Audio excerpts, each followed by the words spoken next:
Muito bem, agora nós vamos conversar ainda sobre economia com Alex Agostini, que é economista-chefe da Austin Rating, para falar a respeito dessa taxa de juros. Muito boa tarde, Alex. Boa tarde, Marcelo. Como vai? Tudo bem? Graças a Deus, tudo bem.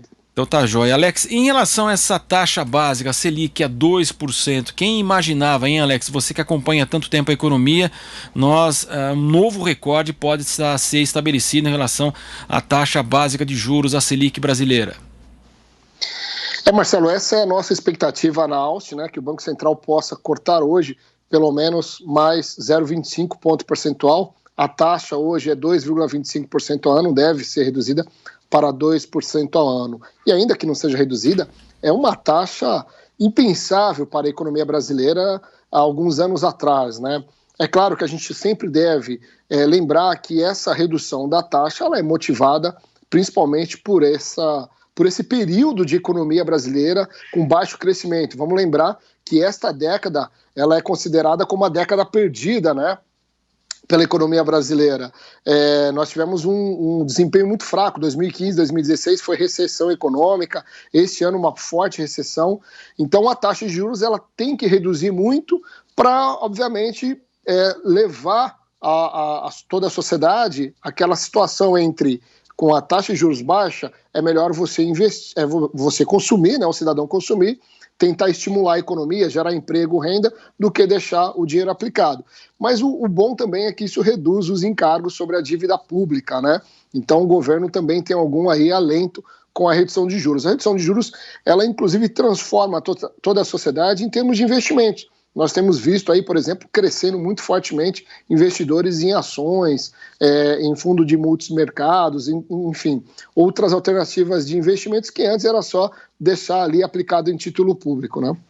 E Alex, você se lembra muito bem, evidentemente, que a taxa Selic era usada justamente para conter a inflação, porque em momentos aí de picos aí positivos da economia havia o crescimento da forte demanda e era o controle, o governo ia subindo a taxa de juros, né? É isso mesmo, Marcelo. Nós temos diversos instrumentos de política monetária para tentar controlar a inflação quando está muito alta ou para tentar estimular a economia e ter um pouquinho de inflação quando estamos num processo de recessão como é este atual. Então, é o melhor instrumento, é o mais eficiente. Agora, é claro, com essa mudança estrutural da economia brasileira nas últimas 2 décadas e meia, por conta do Plano Real, o próprio Banco Central atualmente vem inserindo outros instrumentos de política monetária para tentar fazer com que a economia tenha aí uma recuperação um pouco mais rápida. E alguns números têm mostrado isso, né? O Banco Central tem sido bastante bem sucedido nas suas decisões e, claro, o governo brasileiro tem feito a sua parte com o auxílio emergencial, como você acabou de dizer, um grande volume de apoio de crédito às empresas. Então, tudo isso tem surtido efeito, né? Mas a taxa de juros ela serve tanto para reduzir quando uma inflação está alta, reduzir a inflação, como também para estimular, que é o momento atual, Marcelo. Alex, você acredita que há esse reflexo? A Caixa divulgou seu balanço, né, do semestre, o presidente Pedro Guimarães garantindo que houve o melhor junho dos últimos 4 anos, houve um crescimento expressivo, mesmo semestre contra semestre, apesar da pandemia, houve um crescimento expressivo em relação aos financiamentos imobiliários em 2020. Então, alguns setores são muito beneficiados quando a Selic baixa, principalmente o setor imobiliário. Então, pena que houve, evidentemente, a pandemia, como você disse, mas de qualquer forma há uma perspectiva de retomada, principalmente nesse setor, né?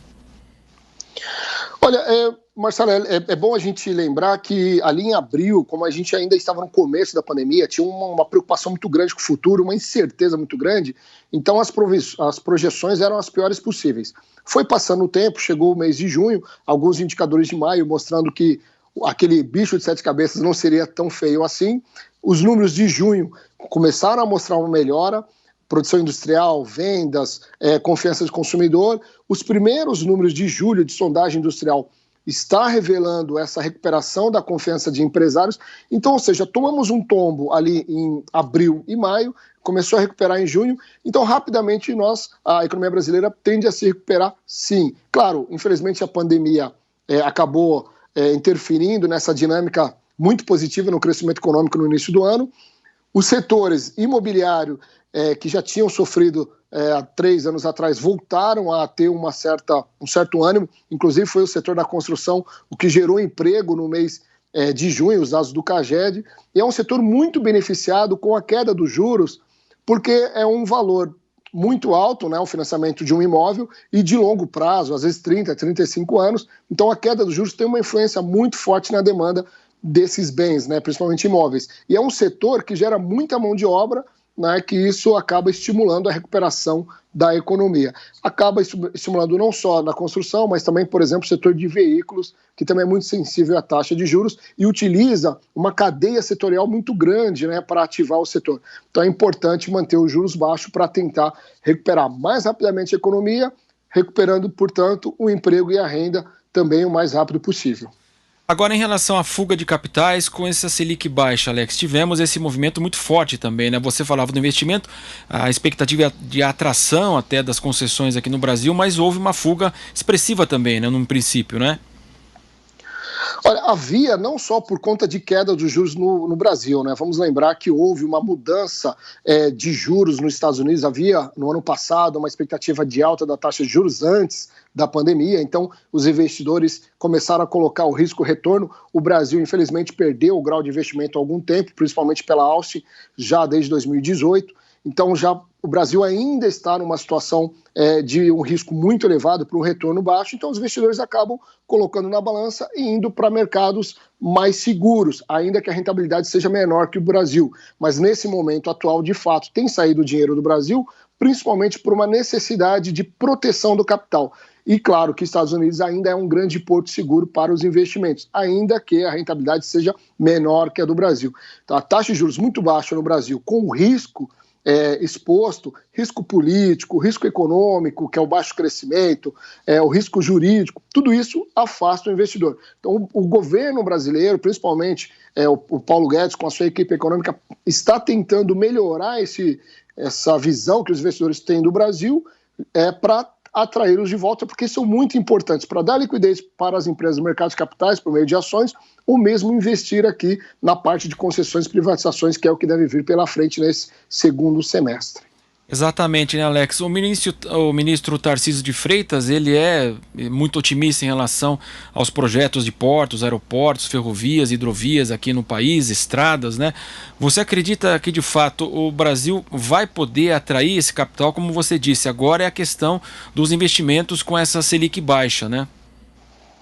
Olha, tem grandes oportunidades de investimentos no Brasil na parte de infraestrutura. Vamos lembrar que recentemente foi sancionado o Marco Legal de Saneamento Básico, que isso deve gerar algo em torno de R$1 trilhão de investimentos até 2033, que é a universalização das metas de saneamento básico. Então é um setor muito carente que deve atrair investimentos. Tem grandes oportunidades na parte de infraestrutura básica, portos, aeroportos, rodovias. Basta a gente sair Brasil afora para saber que não temos boa qualidade das rodovias, e transferindo para iniciativa privada, a gente vai ter uma melhora na prestação de serviço, como a gente já vê em telefonia, por exemplo, na energia, tudo isso houve uma melhora em relação à década de 90. Então, o Tarcísio, ele tem uma grande expectativa, nós também temos, porque existem grandes oportunidades. Precisa reduzir o tamanho do Estado, e parte disso é reduzir, sim, o tamanho reduzir as estatais, transferindo para a iniciativa privada, que você reduz corrupção, por exemplo, e também melhora a eficiência dos indicadores. Todo o bem da sociedade acaba tendo um ganho, e isso tira das costas do governo, por exemplo, um gasto com custeio, ou seja, para manter aquela estatal que às vezes é ineficiente. Basta ver os Correios, por exemplo. Então, a gente tem uma boa expectativa, e isso ajuda, inclusive, a melhorar a percepção de risco do Brasil no cenário internacional, e aí nós poderemos ter de volta os investidores com um pouco mais de apetite para o Brasil nesse momento de mudança, de novo, mudança estrutural na parte de investimentos e na parte de consumo, gerado por esse baixo nível da taxa de juros. Muito bem, para nós fecharmos, Alex, você acredita que 2 será o teto aí da Selic, o governo deve não mais baixar a taxa básica de juros? E o que você espera em relação à economia de fato? Está menos pior, o PIB estava 5,7, agora a queda de 5,5, algo extremamente expressivo, é um tombo mesmo, mas a situação, como você disse, né, o monstro era maior, ele está reduzindo agora.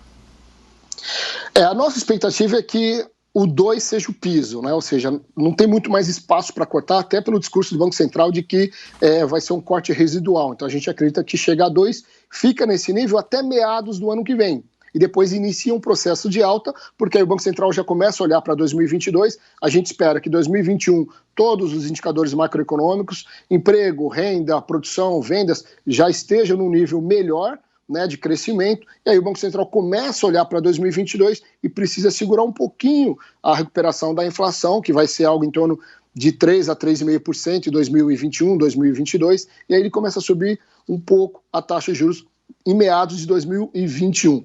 A queda do PIB nesse ano já está no preço, vai ser algo em torno de 6%, projeção da Austin Rate, mas, claro, o mercado está projetando 5,66%. Qualquer que seja o resultado, é um resultado muito forte, nunca aconteceu isso na economia brasileira, mas a gente sabe que foi por conta da pandemia e igualmente serão os gastos públicos, algo em torno de 800 bilhões de déficit fiscal primário por conta desse combate à Covid. Mas, como eu disse, isso está no preço, agora precisa ver como que o governo vai se comportar para recuperar a economia em 2021. Os investidores estarão de olho, os empresários também, para voltar a acreditar na economia brasileira, que é uma economia que tem grandes oportunidades, tanto de investimento no mercado financeiro, ainda com juros baixos, mas principalmente no setor produtivo, que tem um grande potencial de consumo. Nós agradecemos o Alex Agostini, que é o economista-chefe da Austin Rating, conversando conosco aí sobre a Selic, também as questões econômicas atuais agora do Brasil. Alex, obrigado, boa tarde a você, até mais. Agradeço, Marcelo Matos, obrigado a todos os ouvintes, um abraço.